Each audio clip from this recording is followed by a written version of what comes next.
Hello दोस्तों, आज का क्वेश्चन है रिवर्स स्ट्रिंग नीट कोड 344। बहुत इजी सा क्वेश्चन है, ऐसा कुछ टफ नहीं है, देख लेते हैं। तो ये कह रहा है कि ऐसा फंक्शन लिखो जो स्ट्रिंग को रिवर्स कर दे और इनपुट क्या ले रहा है, एरे ऑफ कैरेक्टर्स। ठीक है, जो इन्होंने एग्जांपल दिया है वही ले लेते हैं, तो इजी रहेगा समझने में। इन्होंने एक स्ट्रिंग ली है हेलो, और हेलो के जो जितने भी कैरेक्टर्स हैं वो एक एरे के एलिमेंट्स है, HELLO, सारे उसके इंडेक्सेस लिख लेते हैं। ये चाह क्या रहे हैं, डिजायर्ड आउटपुट क्या है, ये चाह रहे हैं कि स्ट्रिंग के एलिमेंट सारे रिवर्स में लिख दो, OLLEH। अगर ऐसा एक मुझे एरे वापस दे देते हो तुम आउटपुट में, मैं खुश हो जाऊंगा। ठीक है, ये भी दे देंगे, ऐसा कुछ टफ नहीं है। तो लेकिन अप्रोच क्या होगी इसकी, अगर हम फर्स्ट इंडेक्स पे जो एलिमेंट है उसको लास्ट इंडेक्स के एलिमेंट से स्वैप कर दें, मतलब H को O से करके देखते हैं। O यहाँ पे आ गया, H यहाँ पे आ गया। ठीक है, अब अगर हम फर्स्ट जो इंडेक्स यहाँ पे 1 लिखा है लेकिन असली में सेकंड इंडेक्स है, तो जो सेकंड इंडेक्स है और जो सेकंड लास्ट इंडेक्स है 1 और 3, इनको अगर स्वैप कर दे तो ई और एल को करके देख लेते हैं। एल यहाँ आ गया, ई यहाँ आ गया। अब सेकंड के पास कुछ बचा नहीं है, मिड एलिमेंट है, तो इसको स्वैप नहीं करते हैं, एज इट इज लिख देते हैं। तो क्या डिजायर्ड आउटपुट हमें मुझे मिल रहा है? बिल्कुल मिल रहा है। ठीक है, ये तो हमने बातें कर ली। अब हम इसको देखते हैं कि 2 पॉइंटर अप्रोच से इसको इम्प्लीमेंट कैसे करेंगे। ठीक है, देख लेते हैं, कुछ टफ नहीं है। एक पॉइंटर हम लेंगे स्टार्टिंग में, स्टार्टिंग में i इज इक्वल टू 0। एक पॉइंटर ले लेंगे हम एंड में, j इज इक्वल टू 4। ठीक है, अब हमें करना क्या है, हमें i और j को बस स्वैप करना है और कुछ नहीं करना है। i को आगे बढ़ाते जाना है और j को पीछे लाते जाना है। ठीक है, ड्राई रन करके देख लेते हैं। अगर i 0 है, j 4 है, तो i और j को स्वैप कर दो। तो i इंडेक्स क्या है, जीरो इंडेक्स पे h है, j के इंडेक्स पे 4 है, 4 इंडेक्स पे क्या है, o है। तो h की जगह o ले आओ, o की जगह h ले आओ। ठीक है, हो गया। अब i इंक्रीमेंट हो गया, i 1 हो गया, j को डिक्रीमेंट कर दिया क्योंकि j पीछे जा रहा है, i आगे जा रहा है, तो j 3 हो गया, i 1 हो गया। अब 1 और 3 को रिप्लेस कर देते हैं। 1 और 3 पे क्या है, e और l, e की जगह l आ गया, l की जगह e आ गया। ठीक है, अब I2 हो गया, J हो गया 2। अब I भी 2, J भी 2, 2 को 2 से रिप्लेस करेंगे तो वो तो वहीं रहेगा, तो एज इट इज उसको L लिख देते हैं।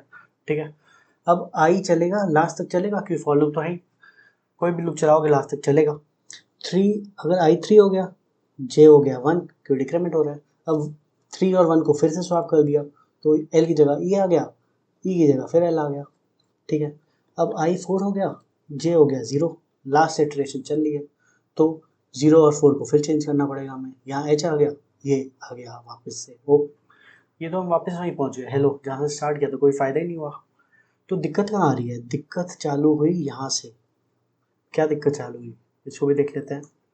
अब जब ये एक I और J बराबर हो जाते हैं, I इज इक्वल टू 2 और J इज इक्वल टू 2, तो उसको स्वैप करने का मतलब है, एल को एल से अगर स्वैप कर रहे हैं, कुछ एरे पे फ़र्क पड़ रहा है किसी की पोजीशन पे? बिल्कुल नहीं पड़ रहा है। तो हमें एक कंडीशन मिल गई कि आई अगर जे के बराबर है, स्वैपिंग मत करो मेरे भाई, बहुत रिस्की है। रिस्की क्या, कुछ फ़र्क ही नहीं पड़ेगा, मजाक कर रहा था। अब इधर क्या दिक्कत आ गई, जो 1 और 3 को हमने ऊपर स्वैप किया था यहाँ पे 3 और 1 को वापस स्वैप कर दिया, तो वो अपनी पोजीशन पे आ गया। तो हमने क्या देखा, हमें कब स्वैप नहीं करना है, जब आई जे से आगे निकल गया। अब I3 हो गया, J हो गया 1, आई आ गया, सॉरी J आ गया, यहाँ पे आपका I आ गया 1, I J से आगे निकल गया ना। I जब भी J से आगे निकलेगा हमें दिक्कत हो रही है, तो एक और कंडीशन डाल देते हैं कि ये स्वैपिंग तभी करो जब I J से छोटा हो मेरे भाई। I बड़ा होगा तो बड़े पंगे हो जाएंगे यहाँ पे। ठीक है, अब अगर हम ये दो कंडीशन फॉलो कर दें और 2 पॉइंटर अप्रोच लगा दें, 2 पॉइंटर को 2 पॉइंटर बोल दो, कोई नहीं चलेगा। तो ये अगर हम लोग कर दें, क्वेश्चन ईजी है, खत्म, कुछ है ही नहीं। देख लेते हैं, लीड कोड पे सॉल्व करके देखते हैं, फिर देखते हैं। अब हमने क्या लिया था, i इज इक्वल टू 0, आई को इनिशलाइज कर दिया, j को इनिशलाइज कर दिया, लेंथ ऑफ s माइनस 1। अब आपको हो गए ये j को कैसे इनिशलाइज किया। ठीक है, देख लेते हैं। अब लेंथ ऑफ s, इस एरे की लेंथ कितनी हो गई मेरे भाई, 1 2 3 4 5 हो गई, लेकिन इंडेक्स तो 4 है ना, क्योंकि 0 से चालू होता है, तो 5 माइनस 1, लेंथ माइनस 1, वही किया है मैंने। और आई को तो 0 से चालू कर दिया, तो आई और 0, हम आई और जे हमारे पास आ गए ना। अब हम लोग एक लूप लिख देंगे। लूप के लिए भी हमारे पास कंडीशन है, हमने क्या कंडीशन नीचे देखी थी कि आई जे से कम होना चाहिए, वही हम लिखेंगे, कुछ ऐसा कोई रॉकेट साइंस नहीं लिखना है।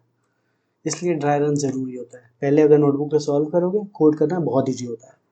ठीक है, while I is less than J, loop तभी तक चलाओ जब आई एस से जे से छोटा हो।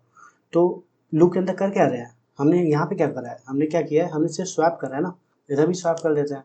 तो S of I comma S of J is equal to S of J comma S of I. ठीक है, स्वैपिंग भी हो गई। अब हमने स्वैपिंग तो हम कर रहे थे फर्स्ट इटरेशन पे, अगर आप देखोगे स्वैपिंग हमने करा है, फिर करा क्या है, इंक्रीमेंट भी तो करा है, आई को बढ़ा दिया, जे को कम कर दिया है, वो भी तो करना पड़ेगा। तो आई प्लस इक्वल 1, जे माइनस इक्वल 1। ठीक है, ये कोड कंप्लीट हो गया, ख़त्म, क्वेश्चन तैयार है। अब एक चीज़ देख लेते हैं इसको रन करके, हो रहा है, रन हो रहा है। आई इज इक्वल टू, मैंने जीरो की जगह ओ लिख दिया था, देख रहे हो कैसी गलती कर रहा हूँ, आप लोग मत करना। तो आई ज़ीरो ले लिया, अब रन करके देख लेते हैं, रन हो रहा है, दोनों टेस्ट केस पास हो गए। इतना छोटा सा कोड था ये। ठीक है, अब इसको सबमिट करके भी देख लेते हैं, इसको सबमिट किया, सबमिट हो गया, कोई इशू नहीं आया। ठीक है, तो ये क्वेश्चन था, बहुत कोई ऐसा टफ क्वेश्चन नहीं था कि समझ नहीं आ रहा है, बहुत इजी कैटेगरी में है, और ये पूछा जाता है, छोटी कंपनीज में पूछ सकते हैं या फर्स्ट राउंड में पूछ सकते हैं। तो ये था, कमेंट करके बताना कैसा लगा सोल्यूशन, और लाइक शेयर और सब्सक्राइब तो चलते रहना ही चाहिए। मिलते हैं नेक्स्ट वीडियो में, बाय।